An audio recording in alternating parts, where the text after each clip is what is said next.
Hey guys, welcome back. We are going to continue Algebra 1. Maybe you're not as excited about that as I am.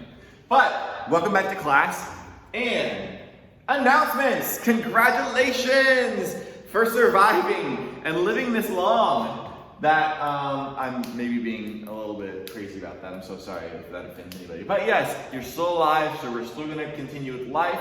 Let's move on. Algebra class is still going. So, please don't get the coronavirus. That's announcement number 2. So, please don't be going outside. Please don't be visiting other people. Don't call your friends to be like, hey, you should come over. This is like summer break. No, it's not. We're continuing classroom assignments. We're continuing virtual classroom. Please make sure you are following the social distance ordinances. So please just don't go outside and hang out with tons of people and spread the coronavirus. We don't need that happening. We are under a pandemic, so please be mindful of that. Number 3, don't. Check Google Classroom, please. I have already made 2 folders with every assignment so far in January, February, and March. Everything's in those 2 folders for you to know what assignments you might be missing, so that way you can look in them and find the name of whatever assignment you're missing, print it off, and do it, complete it, give it back to me. Now, when you give it back to me, I don't mind how you do it. Like, you could just take a picture of it and send it to me in an email, or give it to me on Google Classroom, make your own Google document and give it to me that way. I don't really mind. All those are fine. I appreciate it. Number 4, messages to me. I've gotten emails from some of you, and I've gotten comments on Google Classroom from some of you already. I've seen them, I've responded. If I haven't, please notify me again. I'm pretty sure I've gotten to all of you. But if you haven't noticed that I've replied to you, you should get on there and you should check that I have gotten back to you. Now, number 5, Edulastic assignments, no more printing. That means now that we're done with January, February, and March, those missing assignments that I put in those folders, we're now moving on to new grounds and new concepts. So I'm teaching you new information. So I'm not going to give you assignments. I'm not going to give you assignments that are going to be posted on Google Classroom or on Google Docs. It's not going to be a form or a PDF. Nothing you're printing, because that's not really practical to do in a virtual classroom. So no printing for our new assignments. From now on, everything's going to be on Edulastic. I'll post the assignment. Just go on Edulastic, log on, take the assignment, and then it'll be virtually done. And I'll just put it in the grades. We're doing grades like normal, so please make sure you get the assignments done. Number 6, videos and new assignments. I'll be making new videos Monday, Wednesdays, and Fridays. So you're gonna see 3 new videos with me personally making the videos, so I can teach you new concepts and new information and give you assignments. On Tuesdays and Thursdays, I'll be giving you other videos, not of myself, but from Khan Academy or other resources like that that'll teach you concepts, and I will post the assignments with those as well. Number 7, we're moving forward. So please be mindful that this isn't a break, this isn't like spring break. School's not over, we're not in summer. We're continuing to learn. I want to make sure you guys are prepared for next year. We're not going to stop learning just because we're at home. So we're going to continue moving forward. Please keep that in mind. And number 8, I'll try to keep you guys posted on any developments. So if I learn anything from the school, if they send me an email that says, hey, please announce this to your kids, emphasize this over, or I'll keep up to date of what we know so far, which is we don't really have school till May 1st. If you guys didn't know that, hopefully this video will inform you that. No school till May 1st. Once May 1st does get here, presumably we're going to continue school. It means you guys will come back to the classroom and we'll teach you in class. But let's wait till May 1st to figure out what the governor wants to do. The governor will let us know by the time they get here. If things progress the way they are, I'm sure we won't, but if things are getting better, we'll see what happens. So here we go, what you're gonna learn today. Today, Monday, April 6th, the concept we'll be learning is decimals and percents. Now, this may be something that a lot of you might already know, in which case you could probably skip forward in this video and be like, I already know this, I already know this, whatever. This is kind of learning at your own pace. So if you don't know a lot of this information, you may just want to watch this video from here on out, or because you've missed me so much. I've missed you guys, Actually, I terribly miss people. Like crazy, I miss people. I call teachers and I'm like, listen, do you want to like go shopping together? I'll stay 6 feet apart. Like, I need eggs and bread. I just want to see someone else's face. But they all say no, like nobody, whatever. Anyway, I do miss people. So yeah, I miss you guys a lot. You don't have to miss me, it's okay. So first things first, before we get into this lesson, these are things you need to know. Number one and number two, you need to know how to convert fractions to decimals. You also need to know how to convert decimals into percents. Those two things are very vital before we actually learn the rest of the new content today, because the new content is turning fractions into percents. So, here we go. Fractions to decimals. If you're turning a fraction to decimal, simplified version, just divide. Simply put, all you have to do. So, top number divided by bottom number, you get an answer, 0.4. If you need more explanation than that, here we go. 2/5. There was the fraction, I boxed it. I'm showing you 2, press the divided by symbol, press 5, your calculator gives you 0.4. It really is as simple as that. Top number divided by bottom number. Put it in your phone, put it in your calculator, whatever calculator is near you. That's literally all you do. Top number divided by bottom number, enter, answer.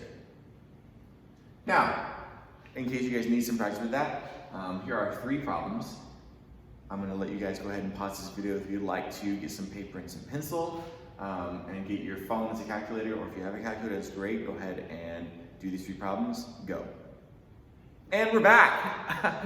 If you're watching this in real time, I probably look like an idiot. But that's just me trying to give you guys some time, because you can pause this anytime you want to, or skip. You don't even have to listen to me talk right now. But anyways, those 3 answers you'll see here. This is what you should have gotten. Now, I gave you 3 specific fractions on purpose. This fraction you see over here on the left, 4 divided by 16, 4 over 16, I give it to you because it's a nice, simple, pretty decimal. 0.25, it ends, it's not ugly, it's just simple and beautiful. This fraction, 2 over 6, I gave it to you because it's a repeating number, and a lot of people freak out because they're like, hey, I got this, it goes on forever. It's fine, 0.333 over and over and over, it's just 0.3 with the bar, or you can just put 0.33, I won't be mad about that. Last one, I gave that to you because I wanted to give you something with a big number over a little number. Because you're not always going to see little numbers or very big numbers. I wanted to mix it up so you had a big one over a little one as well. And when you divide this, what I boxed here in the red rectangle is actually what you would see in your calculator, 1.7142857. This stuff I added over here, 42857, I wrote that on purpose so that way you would actually see the pattern, if you don't see the pattern happening. So 1, and then 71, 4285, 71, repeating again. You see 71 twice. So that means you know that it would really continue with 42857, and it would continue again, repeating the same loop of numbers. But it shows you that in the calculator. So these are the 3 appropriate answers. Now, decimals to percents and percents to decimals. This is the next section. If you're trying to convert a decimal to a percent, or you're trying to convert a percent to a decimal, the biggest thing you need to know is that the decimal place is going to move twice.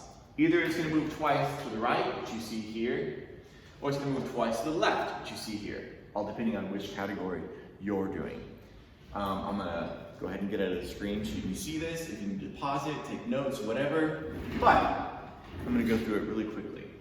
So I have a decimal here. I'm going to move it twice to the right, which you see me doing with this arrow. So it becomes, instead of 0.52, 52. Here, our decimal is going to go twice left. Here's our decimal. If you don't know that, then anytime you have a whole number like 36 or 5 or 17, the decimal is always going to be like at the end of that number, which 36, the end is here.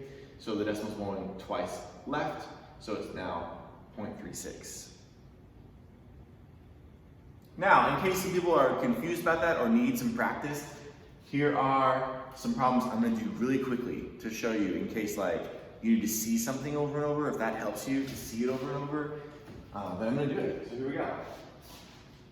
Now I'm moving all these decimal places twice, going to a percent. That means I'm moving twice here, I'm going to move this twice here, moving this twice here, moving this twice here, and moving this twice here. Now talking about them. Now that there's decimals here, that means these zeros don't matter, so really all I have is 0.00892.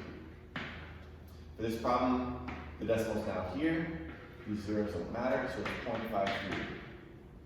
The decimal's now here between the 1 and the 2, so it's 1.2. The decimal here is now at the end of 8, so the answer is 68. The decimal would technically be there with nothing behind it. Technically zeros, but we don't need them. They're not significant. Now here on this last problem, the 0.9, I moved it twice, and then this first one I moved over the 9. Second one I went over empty space. If you move a decimal like into nothing, into nothingness, into just empty space, then it's a 0 that you're technically skipping over. So empty space is basically a 0. So I went over the 9, then empty space, which is 0, so my answer is 90. Over here, if you don't know where the decimal place is, we find it here, here, here, here, and if you don't see it, then it's to the right of the whole number. So I need to move the decimal place twice. Here I'm going to be moving over empty space twice. If I'm moving over empty space 2 times, that means I have 2 zeros that I'm moving over, so it's 800. Here, 1, 2, there's an empty space. It moved over empty space, which is 0, so 810. Moving twice here, there's no empty space. The decimal just happens to be going between the 0 and the 1. So 800, and then the point, and the 1. Here, once, and then twice, it's going to go with the empty space. So 80, 70, and twice here. So it's going to be 80072.2. Now, keeping these in mind, if you need to go back and watch that to figure out what I'm doing in case you got confused, go ahead and rewind this, go back a little bit, and check those out. But if not, you're going to try it yourself without me doing it for you. Here are 3 problems you can practice real quick. Go ahead and pause, try these problems. All right, now that you've tried those problems, you're going to see that those answers are here, respectively. Moving decimal place twice on all these examples. I'll do these right too, in case they were tricky to some people. Decimal place once, decimal place twice, over empty space, which means a 0. That's why it's 20. Here, the decimal place, in case you didn't know where it was, and it's moving twice over empty space, which are zeros, so 7,000. Make sure that you put a percent, because you just converted it from a decimal into a percent, which means you have to have the percent symbol now. Now, oppositely, if you're moving from a percent to a decimal, here are our percents. Doing this quickly so you can see it over and over. You're not going to go to the right anymore. You're now moving your decimal place to the left. So here's our decimal, found here, moving twice. Here, moving twice. Here, moving twice. And one of them is over empty space, so 0. Here, moving twice, and both of them over empty spaces. So the answer here is now going to be just 10. 0.00 technically, but we don't need those. 10.00 is just the same thing as saying 10. And it's not percent anymore. If you're changing this from a percent to a decimal, it is now decimal answer, no percent afterwards. Do not write 10%. This one, 1.25. 3.1567, 0.06992, 0.005831. I feel like writing that. On these, your decimal is here, in case it was hard to find for some folks. I'm going to start from the bottom and go up. Moving the decimal place twice, I now have 8.00722, or 0.807. And here, once over empty space, which is a 0, so it's 0.08001. Once over empty space, 0.081. And then once again over empty space, 0.08. Now that you've seen these, moving the decimal place twice to the left, you can go back and watch it if you needed to see any more of this again. If not, though, you're ready to move on to these 3 practice problems. All right, go ahead and pause and try this for yourself. Okay, we're back. And now you will be, oh my gosh, please, thank you. So here are our 3 answers. I will go over the second 2. On these second 2 problems, moving this twice, it moved twice over empty space, which is why we have these 2 zeros. On this problem, our decimal place is found here at the end of our whole number. once and then twice goes over the empty space, so it's 0.07. Now, a real quick lesson. Instead of moving the decimal place twice to the right or twice to the left, other people might know a different way of doing it, which is a different way of actually doing these problems. If I was saying like 30.7, and I wanted to convert that into, and we're saying it's percent, converting it into a decimal for fun, instead of actually just moving it twice, which is super simple, you can just say, 0.307. If you don't want to move the decimal place twice, or you forgot that rule, you can just divide by 100. You can do 30.7, and you calculate it, put divided by 100, and you're going to get an answer of 0.307. Oppositely, if we don't want to do divided by, and you do times, that's when you're converting a decimal, like 2.78. If you want to convert that into a percent, you can do times 100, and you're going to get this decimal place will be twice, and you're going to get 278%. That's technically what you're doing. When you're converting a percent to a decimal, you're dividing by 100. That's why you move the decimal place twice. And when you're converting a decimal into a percent, you're moving the decimal place twice. Technically, the math you're doing is multiplying by 100. The more you know. Continuing. Now, making fractions into percents. That was like the final thing. Now that you know this refresher information, you should be able to convert a fraction into percent. To do that, our example here is 3/8. To convert that into a percent, we're going to change it to a decimal first, and then finally we can convert that into a percent. So 3/8, if you put in your calculator, 3 divided by 8, you get this decimal, 0.375. From here, it should be pretty simple to just take this, move the decimal twice, that's where it is now, so your answer is going to be 37.5. Final answer, percent. I think, okay, here's an example if you like. If you want to turn 4/5 into a final answer percent, I'll let you guys go ahead and pause the video now. All right, so if we're doing 4/5, I'm just going to do 4 divided by 5 in your calculator or in your phone, you'll get an answer of 0.8. If you want to move your decimal place twice now, once was over empty space, and your answer is going to be a final answer of 80%. All right, percent and decimal math sentences. In these problems, you're going to have to look at a phrase or a question, and in it are going to be actual words in English. I know we hate mixing English with math, and a lot of people will get real mad about that. But I'm trying to give you an easy legend here. This easy legend will help you. The word of is going to mean to multiply. The word what is x. The word is equals. Just like I would say like, hey, 5 is x. And that means 5 equals x, whatever. Anyway, so here's an example sentence, an example question. What is 12% of 20? If you want to solve that and put it into just math, I don't want to see English words, then the word what, which we see is x. The word is should be an equal sign. The word of should be times. So all I did was replace those 3 words, of, what, and is. Of, what, and is became those 3 symbols. So really this question is saying x equals 12% of 20. Now, you're going to have 3 specific types of math sentences or math questions on your assignment.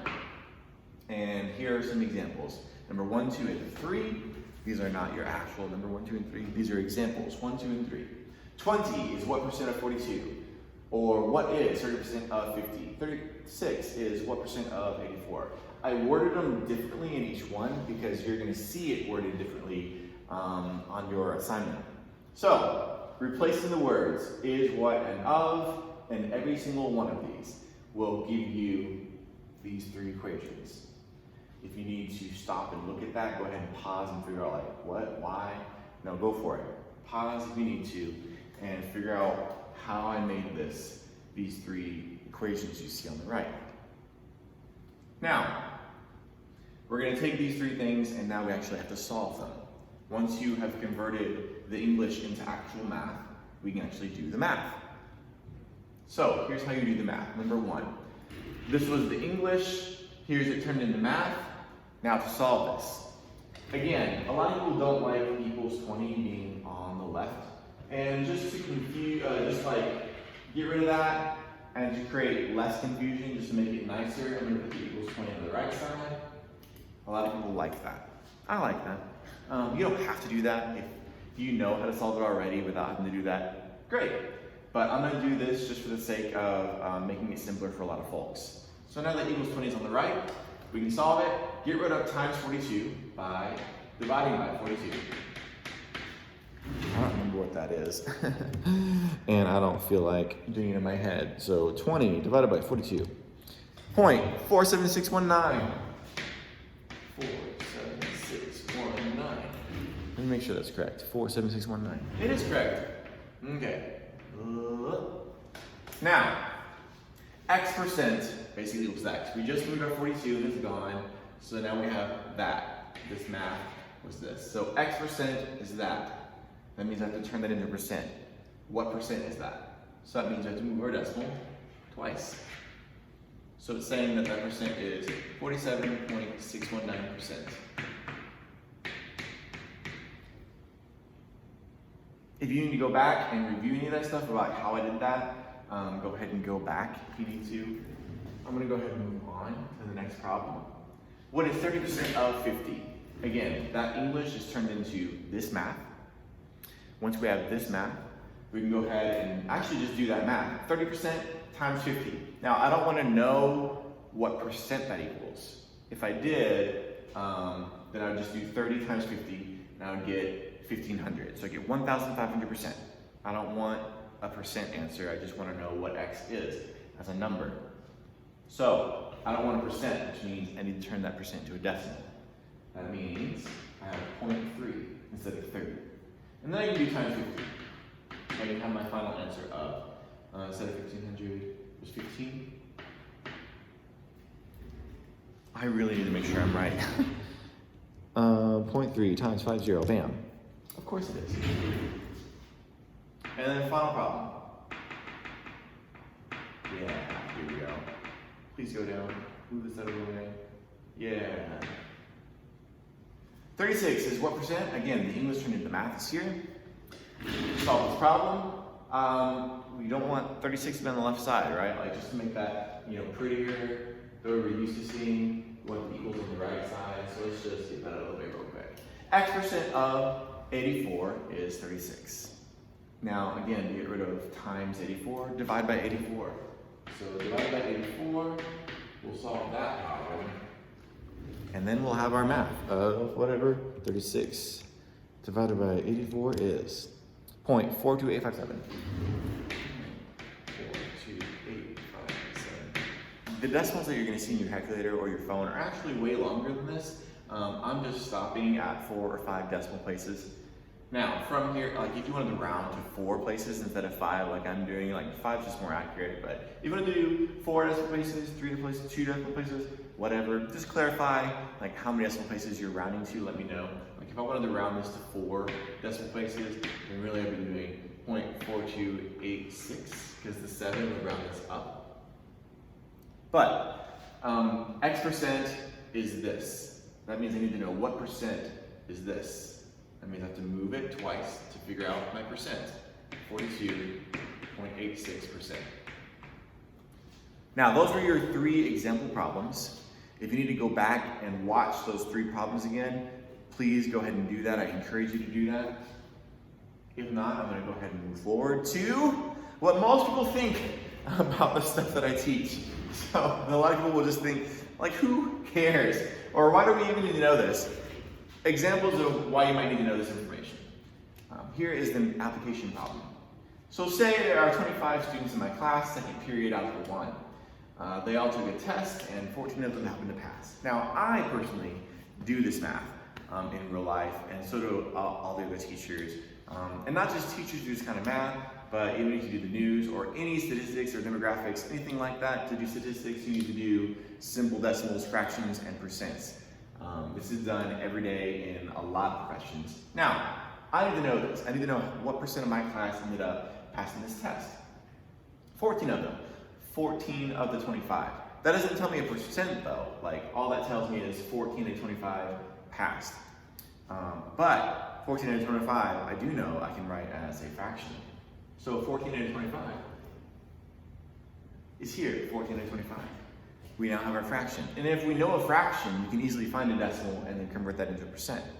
So there's my fraction. My fraction got converted by dividing 14 divided by 25. Bam, that's what our calculator gives us. Move your decimal place twice, bam, we have our percent. So it's really not that complicated to look at a word problem and figure out where is there a fraction, is there a decimal somewhere here, bam, identify it and go for it. Now, another problem that you're going to see is something like this. And you see this every day, but not this one. Here we are. Let's say that you're shopping. The original price of a shirt you'd like to buy is $28. It happens to be on sale for 20% off though. Just keep in mind that sales tax in Ohio happens to be 5.75%. So if you know all this information, how much do you think you're going to end up paying for this shirt?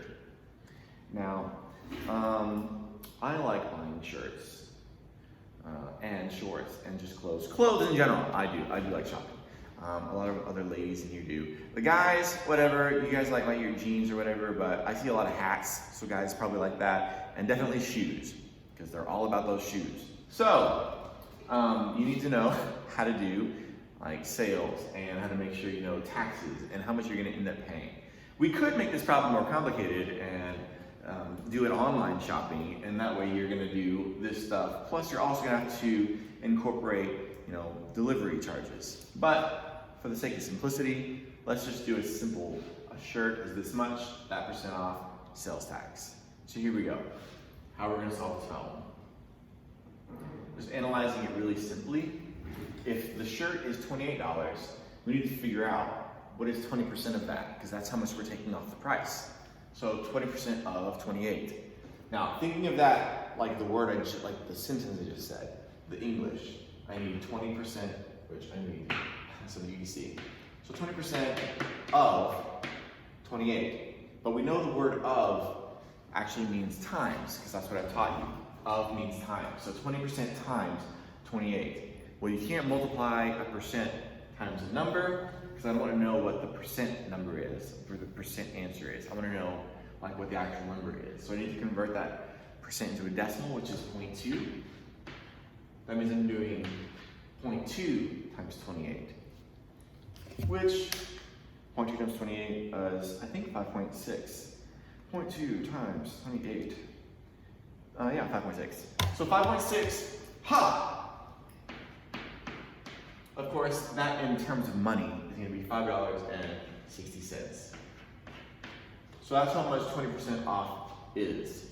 You're taking $5.60 off the price. So then, how much will the shirt be after you take that much off the price? After you take 20% off. So 28 taking off means subtraction, so $5.60. So 28 minus 5 is normally 23, so $22.40. $22.40. I'm going to circle my answers just so this chaos I'm writing is a lot more simplified with circled answers. I do like circled answers on my worksheets as well.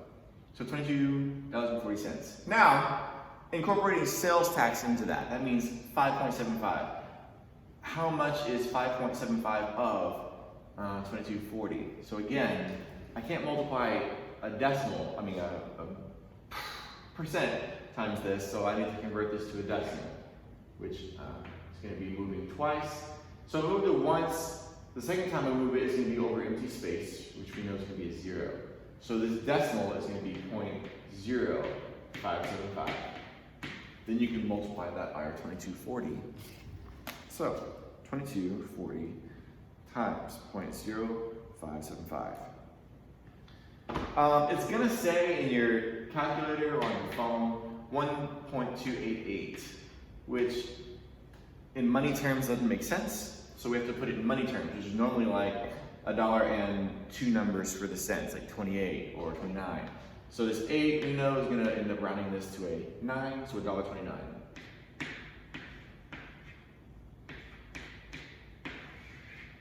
That's how much that sales tax of that price is. So how much is the total going to be now? Like how much you're actually going to pay for this shirt if you've done all this math? That means I'm just taking 22.40 plus 29, which is 23, yeah, 23.69. again, I want to make sure I'm doing this math correctly because I don't want to be wrong on the internet. Of all things to be wrong on. 2369, yeah, here we go. If I did do anything wrong though, I will give you, anyone that catches my mistake, I'll give you guys extra credit. So if you review this video and you were like, hey, go to 16 minutes and 20 seconds, this should have been this. If you ever see any mistakes in any of the math that I do on these YouTube videos, I will easily give you extra credit. But I'm only gonna give you extra credit to like the first 10 people that show me, because once the first 10 get there, if they tell everybody else, like text all their friends or email or whatever, and you just tell everyone in the world, then everyone ends up getting the extra credit. So I'm only gonna give extra credit to the first 10 people that find any mistakes. So here we go. Those are the real life problems that you use decimals, fractions, and percentages in, with these problems here. Now that you have been taught this lesson, you can actually go to your Elastic assignment that I've given you. Go ahead and log on to Elastic, take that assignment. This video will be super helpful in helping you to answer any of the problems. So please, like, if you want to have them in both tabs, have YouTube in one tab, have your Elastic in the other tab, and while you're answering problems, if you need to go to a specific spot in this video, like, oh, this is when he taught that, I can look at that real quick. Please use this video as a reference to help you in any of the problems.